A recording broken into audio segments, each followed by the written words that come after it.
नमस्कार मंडळी. आमच्या दिराचा ऊस चाललाय आणि ऊस तोडणी चालू आहे. आमच्या जाऊबाईची पण हालत खराब आहे. त्या जनावराला काय लागतं ते वाढ का? हां, नाही बोलायचं सुधर नाही आता, कारण की ज्याचं काम त्यानेच करू जाणं. त्यांना चालायचं सुधर नाही आणि वाढ घेऊन फिरायला लागल्यात. आणि बघा हे सगळे छोटे छोटे छोटे छोटे मुलं आहेत. ऊसतोडीवाल्यांचे बिचारे थंडी तिकडे तिकडे वावरतात फिरतात. बाकी काय थोडेच लोक आहेत, 6 लोक आहेत ना. हां, ऊस थोडाच आहे पण 5-6 जण आहेत ऊस तोडायला. बाकी प्रचंड प्रमाणात थंडी पडली मंडळी आणि असल्या थंडीचं खरंच कमाल आहे त्या लोकांची बिचारे. खरंच.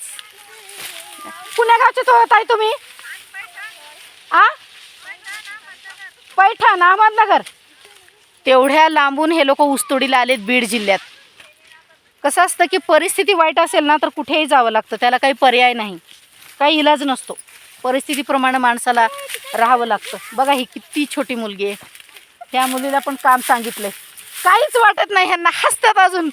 तुम्ही करता ते करता, ते छोट्या मुलीला पण सांगितलंय. बरं पाय घसरून पडली तर काय बोलायचं आता, काय बोलायचं. खरंच बघा ना, अवघड आहे बा. वाईट वाटतं आपल्याला.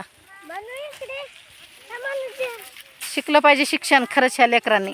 हे छोटे छोटे आहेत ना मागले 2, त्यांनी शिक्षण शिकलं पाहिजे. असं ऊसतोडी बरोबर नाही आलं पाहिजे. खूप आयुष्याची होळी होते. हे ऊसतोडी काय चांगली नाही खरंच. तुम्हाला काय वाटतं ते खरंच सांगा कमेंटमध्ये मंडळी. बघून वाईट वाटतं.